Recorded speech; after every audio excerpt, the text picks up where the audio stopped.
In the village of Ogida, nestled between rust-red hills and a restless river, there lived a girl named Amina with her mother, Mama Zainabu. Ogida was a place where people greeted each other with two hands, and stories lived longer than the trees. The roads were dusty, the roofs were made of rusted tin or thatch, and laughter echoed louder than hunger. Children ran barefoot, chickens crossed freely, and every market day felt like a festival. Amina was only 9, but her presence felt older than her years. Her eyes were wide and bright, full of questions and dreams. The elders often said, "That child carries morning in her eyes."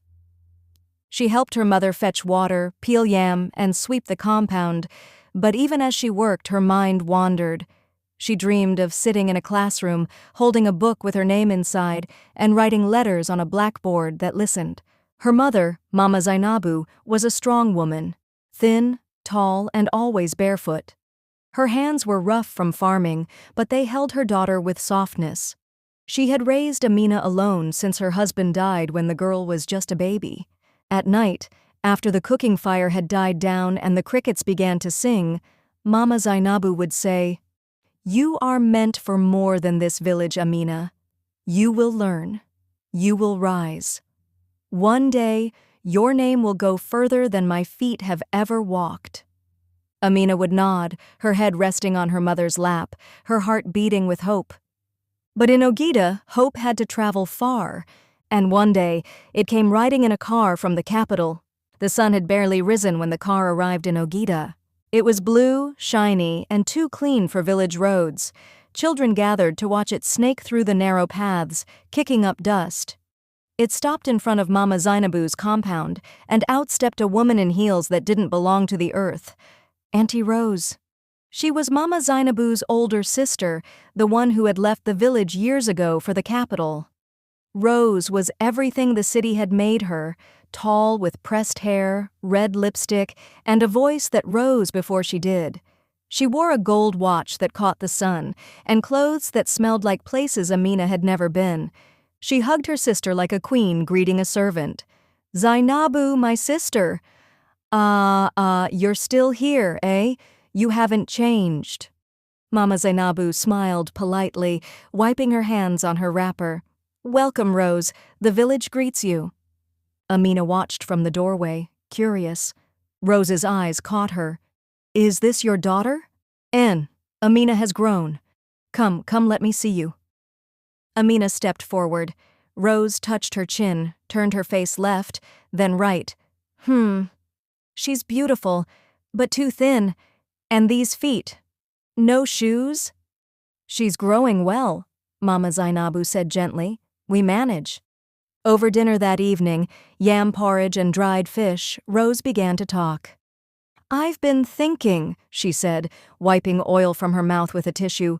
"Why leave this girl here in the bush? Let her come with me to the capital. I'll send her to a good school. She'll live like a proper child."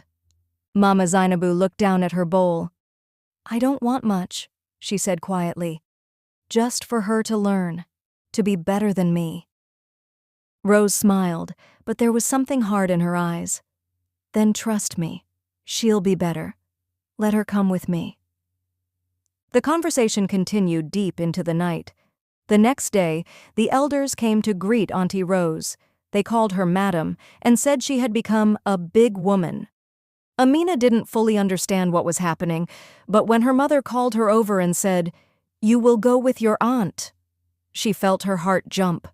"To school?" Amina asked. "Yes, to school," Mama Zainabu said, stroking her daughter's hair.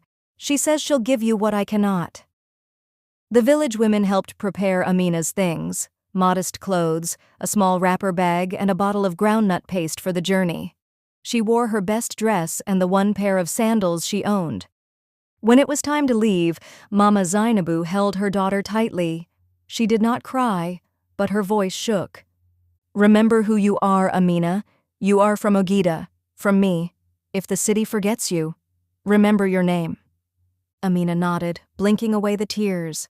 The car door closed, the engine hummed, and the village watched as the girl with morning in her eyes disappeared down the red road. The city did not smell like the village. There was no scent of firewood or ripe mangoes. Instead, the air in the capital was full of smoke, sweat, and something Amina couldn't name. Cars honked like angry goats. People walked fast, without greetings. Buildings stood tall and cold, with windows that didn't open. Auntie Rose's house was in a compound with high concrete walls and a black metal gate. The gate opened slowly, revealing a yard paved with tiles and flowers in plastic pots. To Amina, it looked like a palace. Inside, the floors were smooth and shiny. The sofas were too soft. A television whispered even when no one watched it. 2 children ran past her, both in matching clothes, holding shiny tablets. Amina smiled at them, but they didn't look back. "This is your room," Auntie Rose said, pointing to a small space at the back of the house, next to the kitchen. It had no windows, just a thin mattress on the floor and a bucket. Amina blinked. "Where are the school books?" Rose paused. "We'll get to that later. For now, help the housegirl with dishes." And that was how the days began. No classroom, no uniform, no chalk, just mopping, sweeping, scrubbing. Every morning, Auntie Rose's children were dressed in polished shoes and driven to school in a shiny car. Amina watched from the corner, her hands soaked in soap water, her heart slowly shrinking. She asked again after 2 weeks, "Auntie, when will I start school?" Rose looked up from her phone. "You think school is free? You think money grows in gutters? You don't even know how to clean properly and you're talking about school?" Amina lowered her head. "Yes, Ma." From that day, Rose stopped calling her Amina. She became that girl, or AU. She washed clothes till her fingers cracked, cleaned tiles with old toothbrushes, slept on the cold floor when the housegirl complained. But every night, before sleep, she would whisper her name into the darkness. "I am Amina. I am from Ogida. I will not forget." She traced invisible letters on the wall with her finger. She counted stars when she was allowed outside.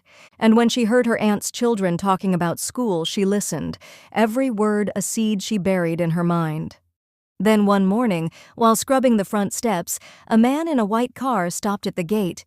He greeted the gateman and waited for someone to open. Amina looked up briefly, then returned to her work. The man noticed. He leaned out and asked, "Why is that girl not in school?" The gateman shrugged. "She's just the help." But the man's eyes narrowed.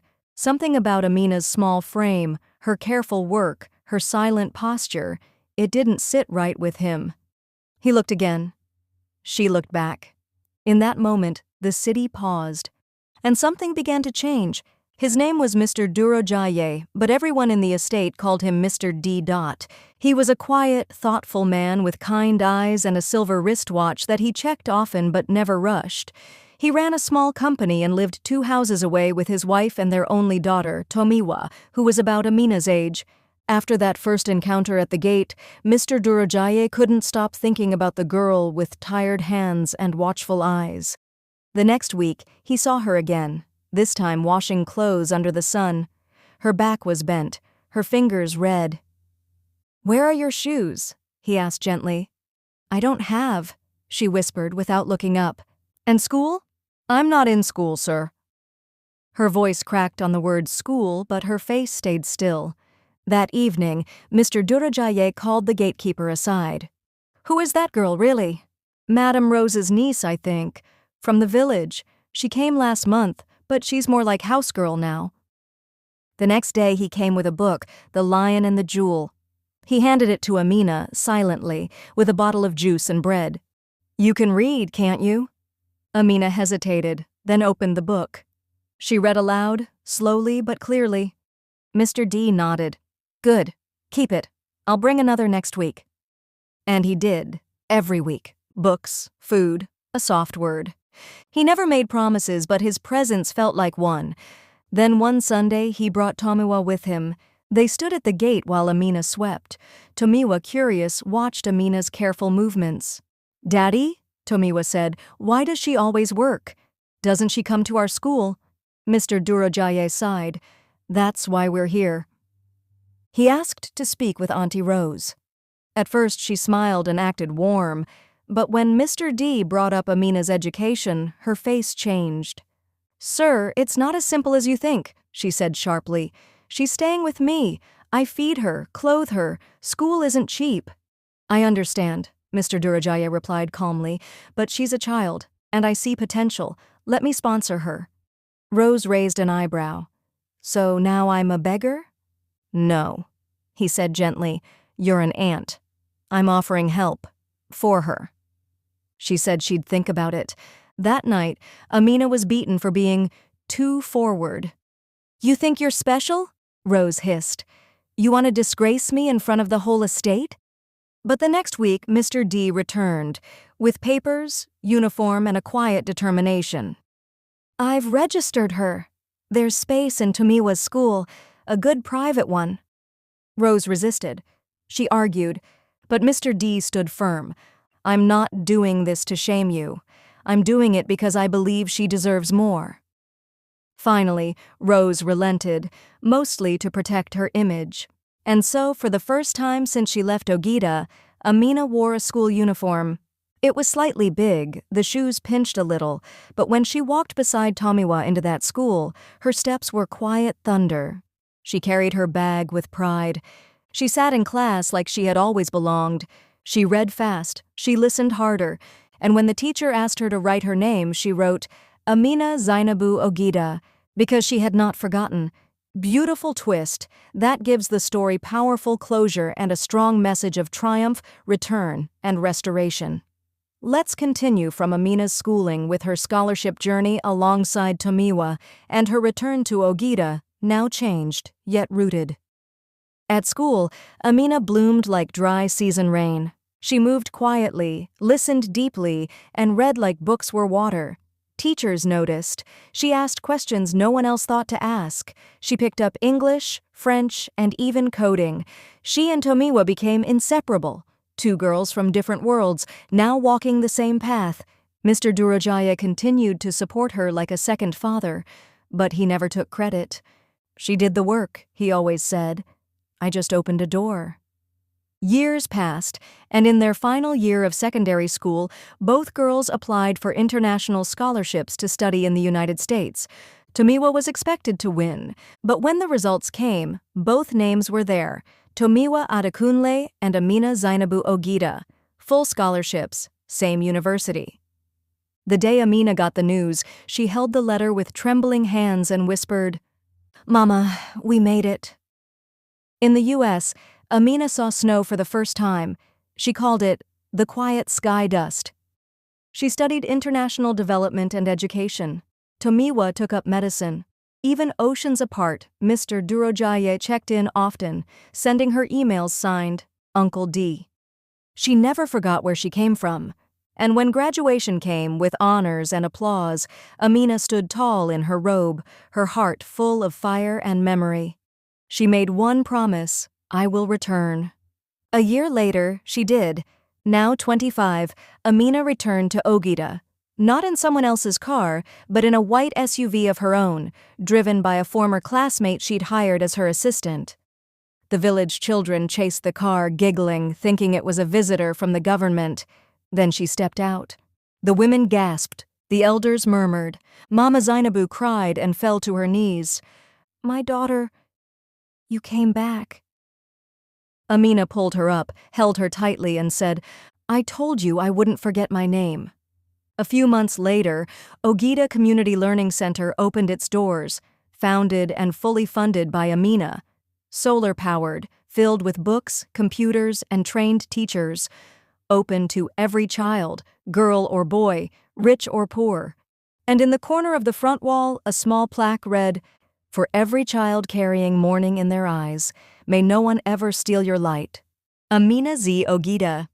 And that is how the girl who once scrubbed floors found her way across oceans, only to bring the stars back home.